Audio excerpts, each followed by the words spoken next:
Imagine sitting at your own family dinner table, and suddenly your daughter-in-law tells you, "You do nothing for this family."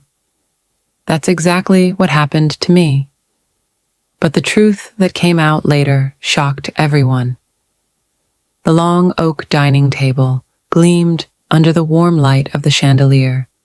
Plates clinked, silverware scraped softly, and the scent of roasted chicken mixed with garlic bread lingered in the air.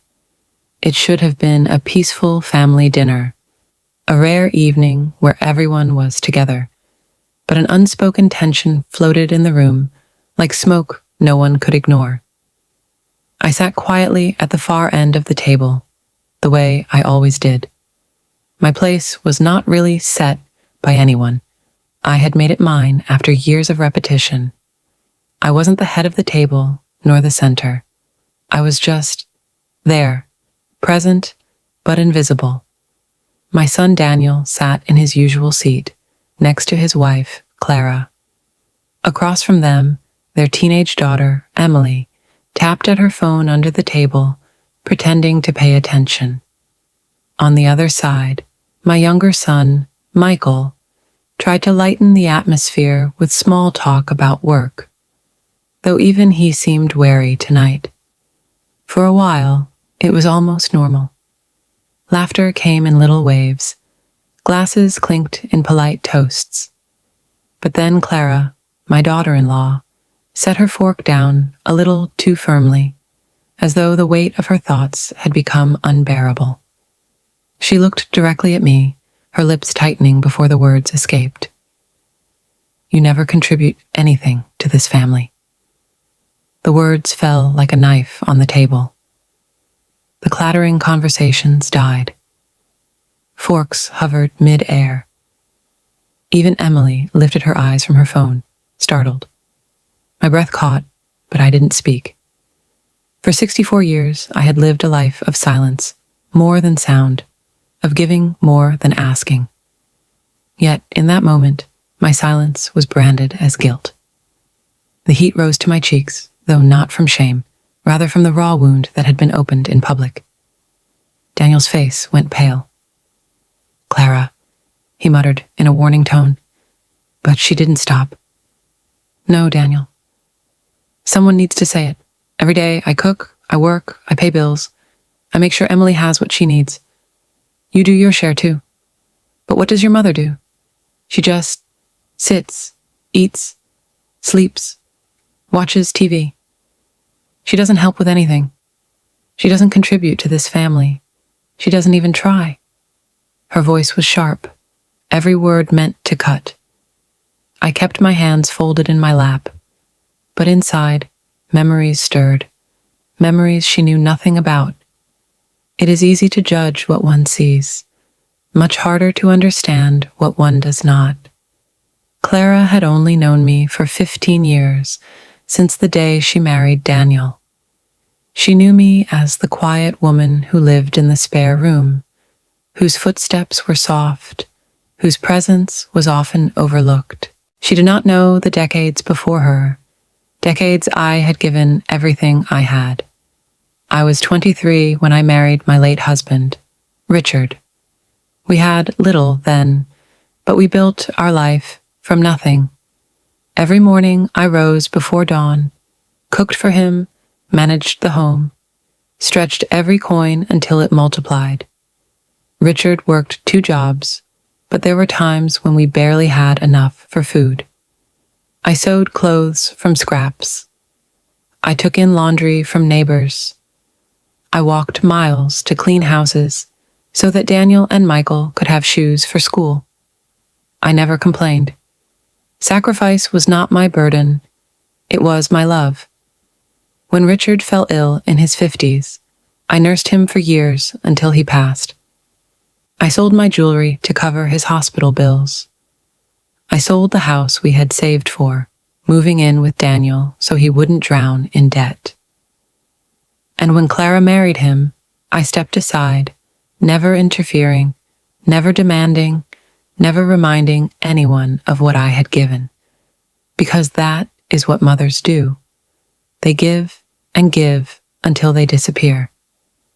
But tonight, under Clara's gaze, I was not a mother who had given. I was a burden. The silence after Clara's accusation was unbearable. Even the ticking clock on the wall sounded louder than usual. Daniel tried to smile, forcing civility back into the evening. Let's not ruin dinner. But I gently placed my napkin down and spoke for the first time that night. Perhaps Clara's right. My voice was calm, though my chest ached. Everyone's eyes turned toward me.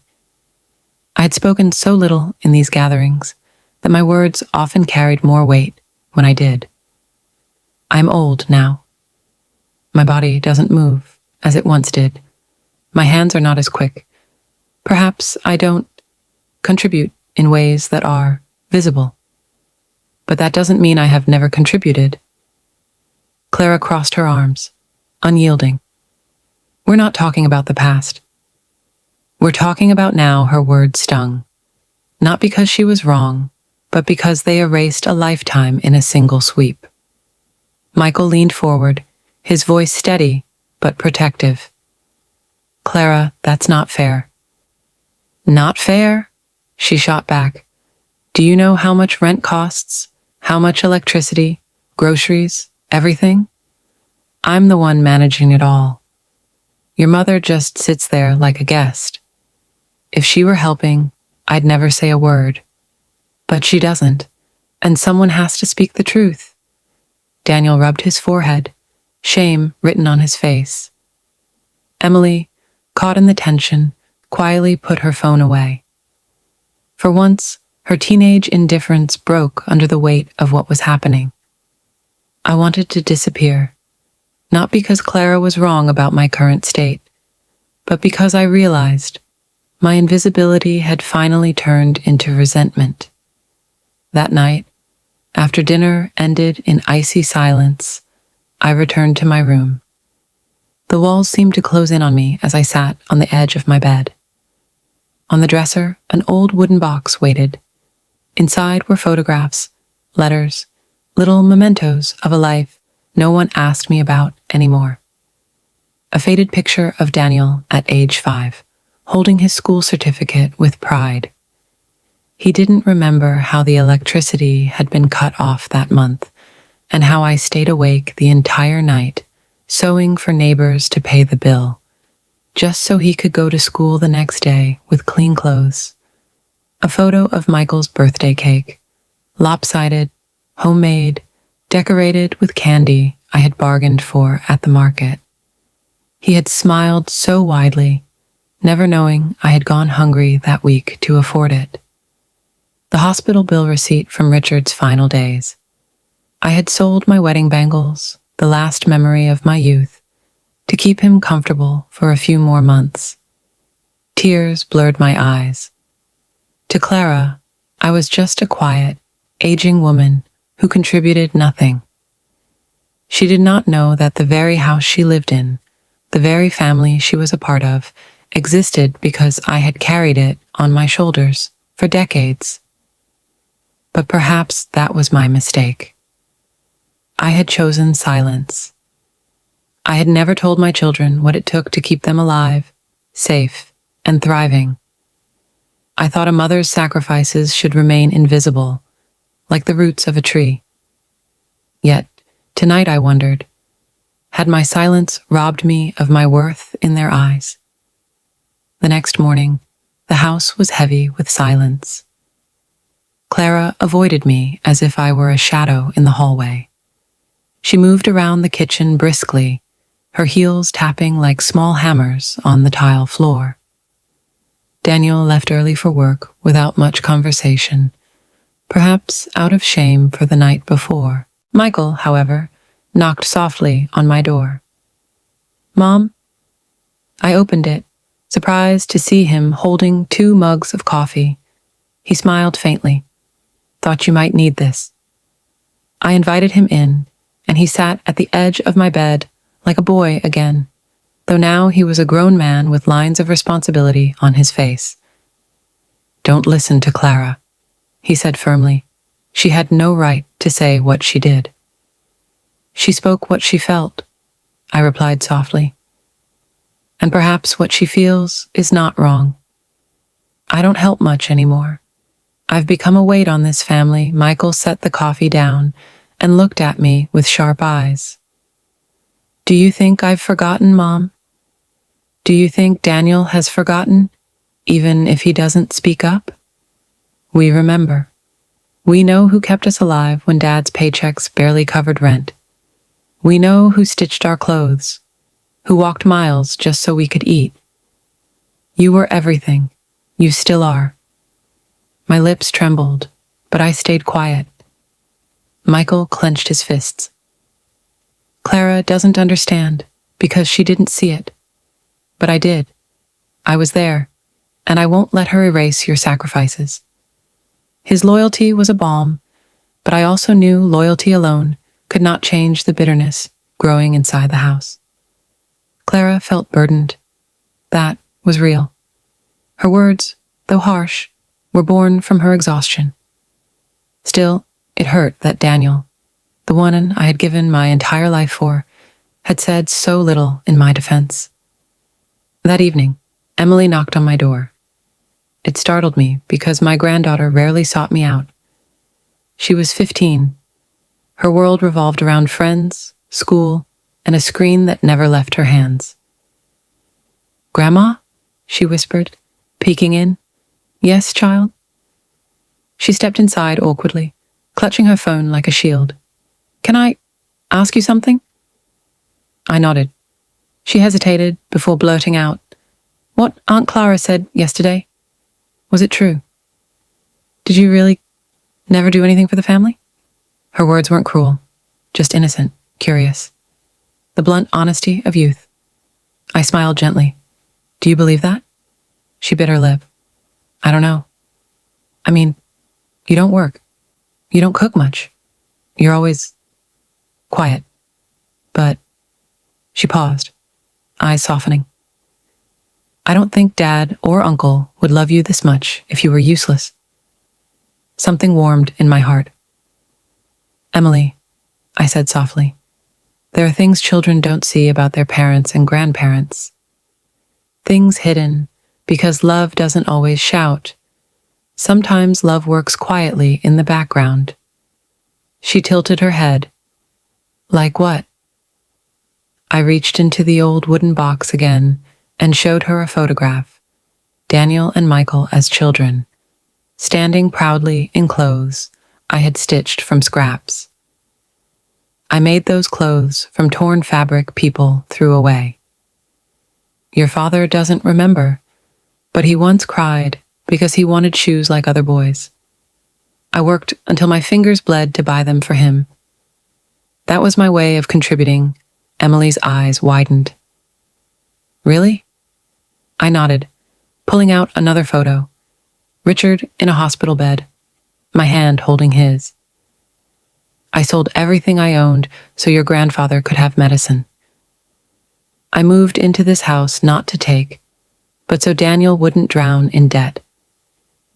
Emily looked at me with new eyes, not as the quiet, old woman in the corner, but as a survivor, a fighter, a foundation. Grandma, she whispered, almost in awe. At that moment, Clara's voice rang from the kitchen. Emily, come set the table. Emily looked torn. She glanced back at me, then whispered, I'll come back later. I want to hear more. And as she left, I felt something stir inside me. Perhaps hope. The following weekend, Clara noticed something unusual. Emily, instead of staying glued to her phone or rushing out to meet her friends, spent hours in my room. She listened quietly as I shared pieces of the past, stories about her father's childhood, about the struggles we endured, about the unseen sacrifices I had made. Emily soaked it all in with wide eyes, her respect for me growing each day. But to Clara, it looked different. One evening, I overheard Clara whispering sharply to Daniel in the kitchen. She's filling Emily's head with stories, making herself look like a saint. And Emily is falling for it, Daniel sighed. She's not lying, Clara. Mom did do all those things. Clara's voice rose, bitter and defensive. That's not the point. We're the ones keeping this house running now. And instead of teaching Emily responsibility, she's romanticizing the past. She's turning Emily against me. I stood quietly in the hallway, my hands trembling. I had never wanted to divide this family. My silence, my sacrifices, they were never meant to become weapons. But Clara's resentment had reached a boiling point. That night, after dinner, Clara finally snapped. She slammed her fork onto the table and glared at me.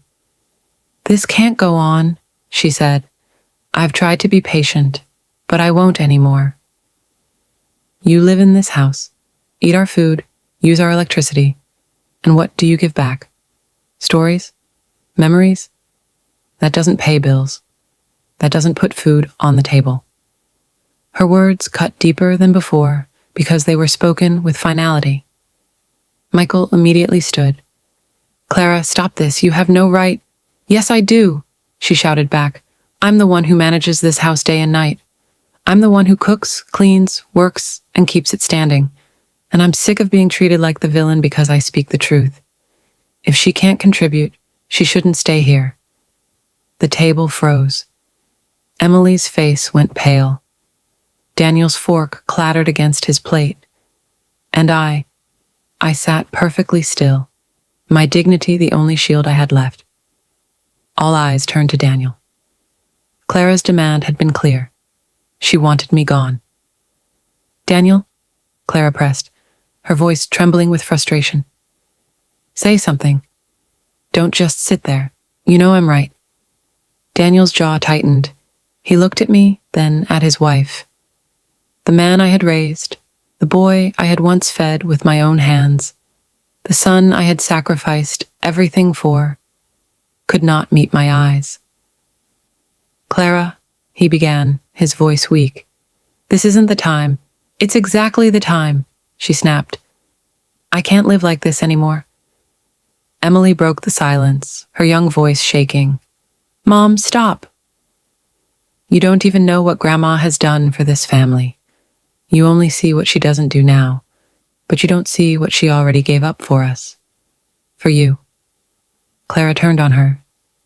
"Emily, you're a child. You don't understand responsibility yet." But Emily didn't back down. "No, Mom. Maybe you don't understand. If Grandma hadn't worked herself to the bone, Dad wouldn't even have this house. Uncle wouldn't have gone to college. You wouldn't have married into this family that she built with her sacrifices. You should be thanking her, not—" "Enough," Clara shouted, her voice echoing through the dining room.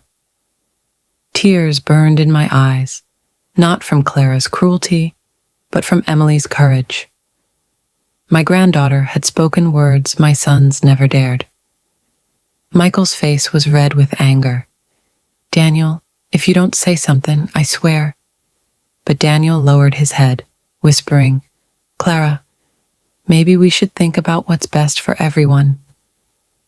And with those words, the knife finally twisted in my heart. My own son, the boy I had carried, loved, raised, and protected, could not even defend my place in his home. That night, in the silence of my room, I made a decision. If my presence truly was a burden, then perhaps it was time for me to go. The night after Clara's ultimatum, I sat in my room staring at the old wooden box of memories. My heart ached, but my mind was strangely clear.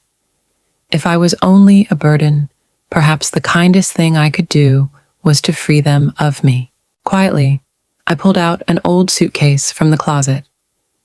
The zipper screeched softly as I opened it, the sound of departure. I began folding my few clothes neatly, piece by piece, as though preparing not just to leave the house, but to erase my presence from it. The house was asleep, but I moved with the silence of habit. the silence of decades of sacrifice that had gone unnoticed. I touched the framed photograph of Richard and me on our wedding day, then placed it carefully inside. Next went the box of letters, the hospital receipts, the photographs of my sons as children. The memories weighed heavier than the clothes. Every fold, every item tucked away, felt like tearing a piece of my soul. I paused often, wondering, where would I go?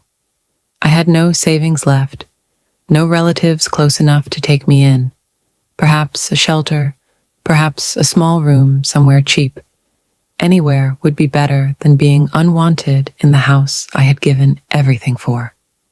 And yet, as I zipped the suitcase shut, tears blurred my eyes. Was this really how a lifetime of sacrifice ended? In exile from my own family?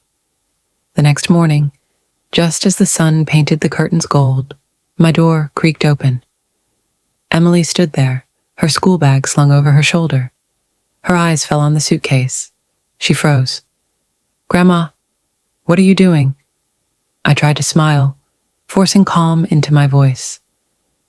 "Nothing, child. Just organizing my things." But Emily wasn't fooled.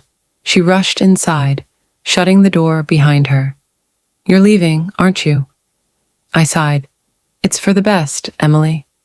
Your mother is right. I don't contribute. And if my staying here only causes fights, then maybe it's kinder if I go."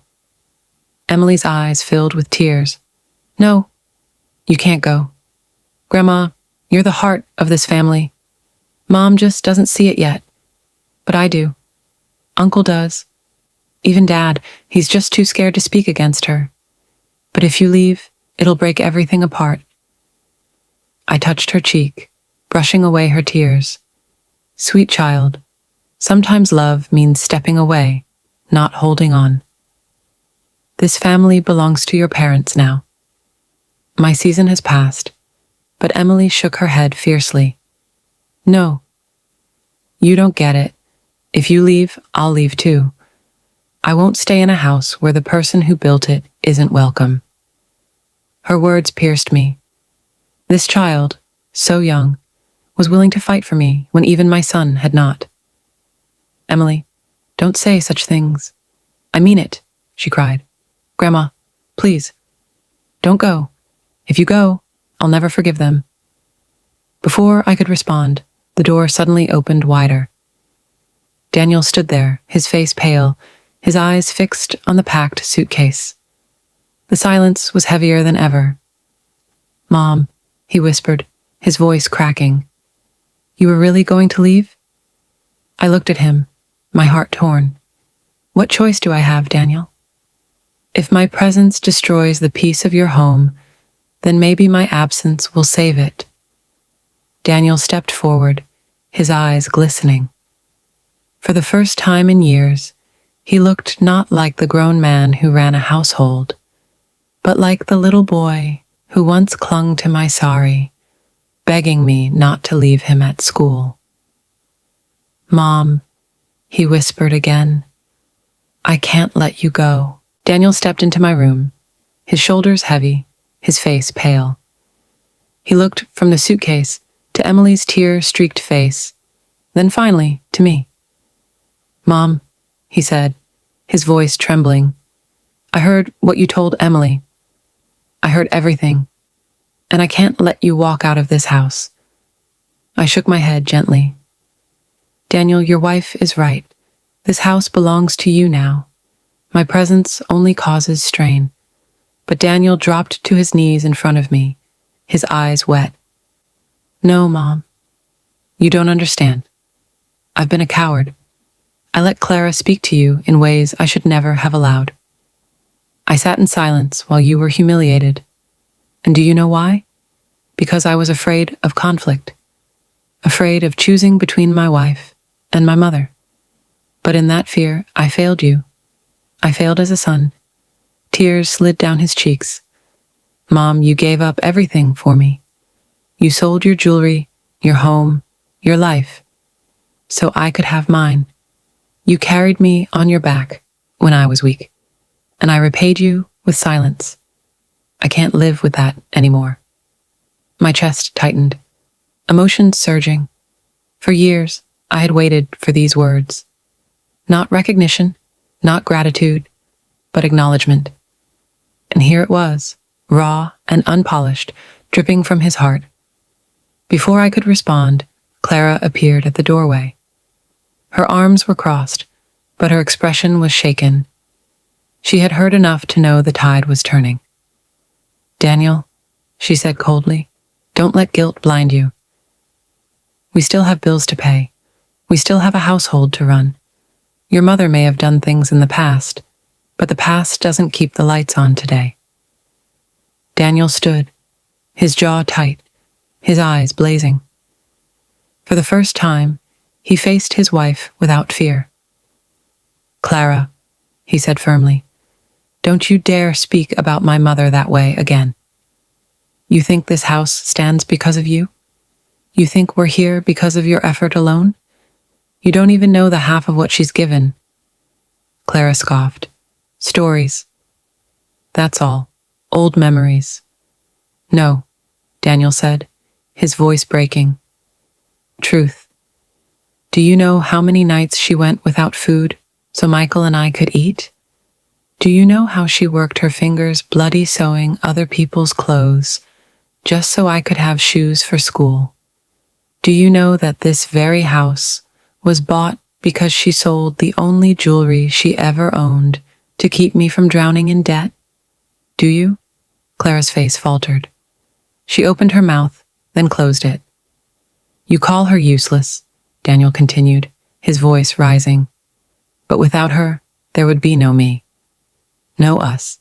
No family at all." The room shook with his words. For the first time, Clara had no retort. The confrontation spilled into the dining room. Michael joined in, his anger barely contained. "Finally, Daniel. Finally, you speak. Do you know how many years I've watched you let Clara humiliate Mom while you sat silent? I was ready to take her with me if you didn't stand up." Clara snapped, "So now I'm the villain? For pointing out the obvious? For saying what no one else dared to?" Emily stood, her young voice cutting through the storm. "Yes, Mom, because you're wrong. Grandma isn't useless. She's the strongest person in this house.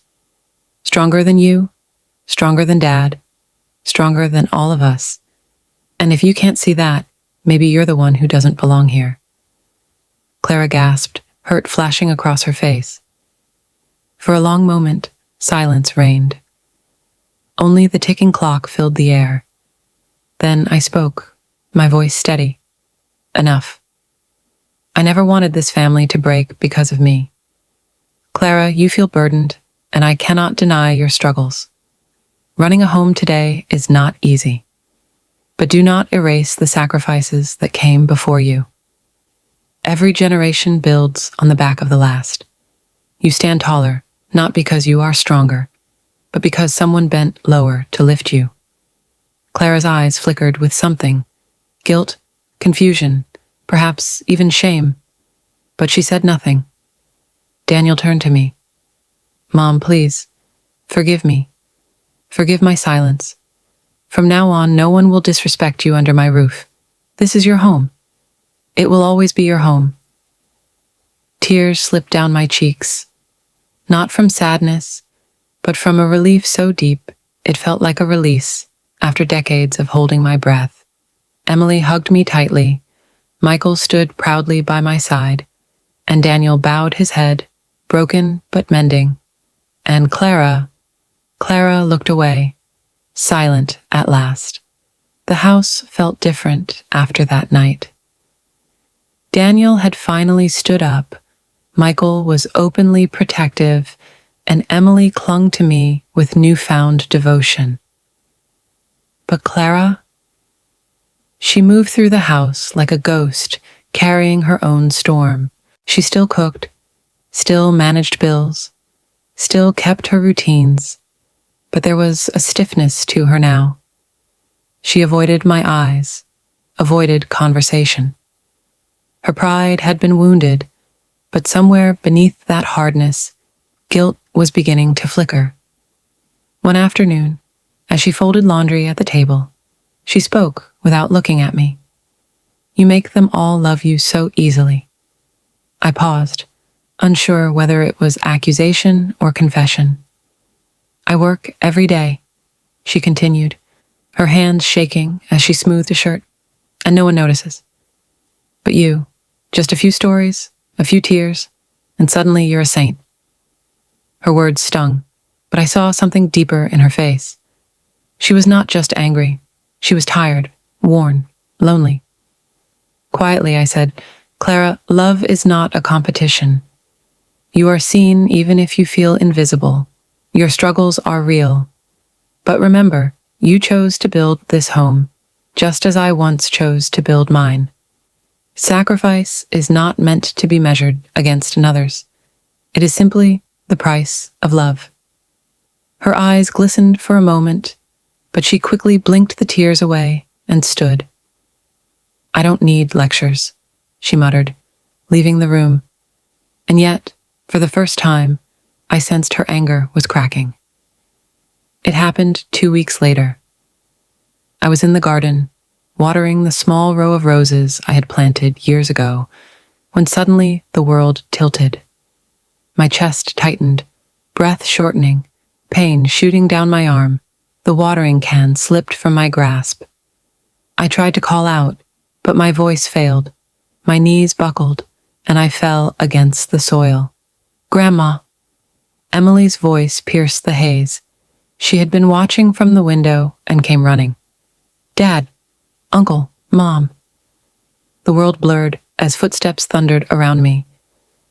Daniel lifted me, his voice trembling. Michael shouted for an ambulance. Clara knelt beside me, her face pale with shock. "Stay with us, Mom." "Please stay," Daniel begged. I wanted to answer, but the pain dragged me into darkness. Hours later, I awoke in a hospital bed. Tubes, machines, the smell of antiseptic. My heart was weak, the doctor explained. Stress, age, years of silent labor. It had all caught up to me. When I turned my head, I saw them, Daniel gripping my hand, Michael at my side, Emily asleep in a chair, her face streaked with dried tears. And Clara, she sat at the corner of the room, her eyes swollen from crying. When she saw me stir, she quickly wiped her face and stood. Don't speak," she whispered. "Just rest." Her hand trembled as she adjusted my blanket. For the first time since she had entered my life, her touch was gentle. And in her eyes, pride had finally given way to fear. The fear of losing me before she had the chance to truly see me. The hospital room was quiet except for the steady beep of the heart monitor. Daniel had gone home to shower, Michael had stepped out for food, and Emily had curled up in a chair, sleeping with her small hand still clutching mine. That left me and Clara. She sat across from me, fidgeting with the strap of her handbag. For the first time, she looked small, not fierce, not commanding, but fragile. Finally, she spoke, her voice cracking. I thought you'd never wake up." Her eyes glistened, but she forced a shaky laugh. "And I hated myself for the way I've treated you, for the words I've said, because if you had died." Her voice broke completely. I reached out, weak but steady, and touched her hand. She didn't pull away. "Clara," I whispered, "it is never too late to love better." That was all it took. The walls she had built around her pride crumbled. Tears poured down her cheeks as she dropped to her knees beside my bed. "I'm sorry. God, I'm so sorry. I was so angry all the time, angry at myself, at life, at the endless work. And I took it out on you. You didn't deserve it." I stroked her hair as though she were my own daughter. "You've carried burdens I cannot see," I said softly. "But Clara, The family is not built on money alone, or chores, or even sacrifice. It is built on grace, on forgiving, and being forgiven. She sobbed against my hand, whispering over and over, "I don't deserve your kindness." But the truth was simple. Family isn't about deserving. It's about choosing each other, again and again, even after mistakes. When Daniel returned, he was stunned to find Clara still at my side, her face pressed into my blanket, holding my hand as though she would never let go. And for the first time, I believed she truly saw me, not as competition, not as a burden, but as the woman who had given her husband life and who wanted nothing more than for this family to thrive. Weeks later, I was home. Weak, slower than before, but alive. The doctor had warned me to avoid stress, but what I needed most was peace. One evening, Clara announced something unexpected. "I'm cooking dinner tonight. A proper dinner, for all of us." There was something different in her tone. Not obligation, not control, but intention. The table was set beautifully, candles glowing. Clara served roasted chicken, mashed potatoes, warm bread, and apple pie. As we gathered, she looked around at the faces she once thought of as hers to command. And then, in a trembling but honest voice, she said, "I owe you all an apology. Especially you, Mom." Her eyes met mine. "I was wrong. You've given this family more than I ever admitted. Your wisdom, your patience, your love, those are contributions I never recognized, but I see them now." And I'm grateful silence filled the room, not heavy, but tender. Daniel reached for her hand, squeezing it with quiet pride. Michael smiled faintly. Emily clapped her little hands as though she understood the weight of the moment. I smiled through tears.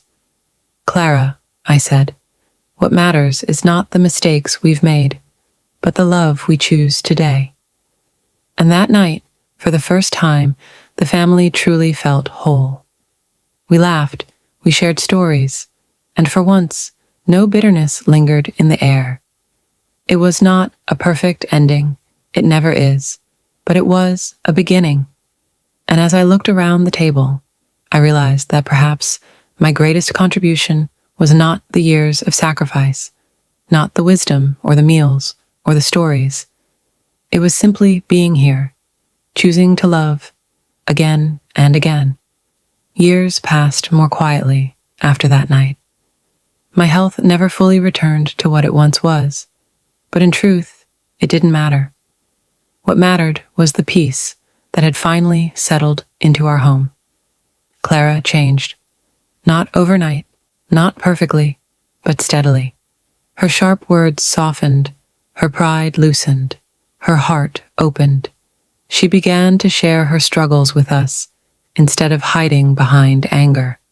When she felt overwhelmed, instead of lashing out, she would sit with me in the garden, her voice trembling as she confessed her fears. And I listened, not as her rival, not even just as her mother-in-law, but as another woman who had once been young, tired, and afraid of failing her family. There was healing in that. Daniel seemed lighter too. His laughter returned, the stress that once pulled him taut, now replaced with gratitude for the family he almost lost. Michael found courage to chase dreams he had postponed. And Emily, sweet Emily, grew up in a home where love was spoken louder than resentment. One summer evening, we sat in the backyard for another family dinner. The air smelled of grilled food and fresh flowers. Fireflies danced in the darkening sky.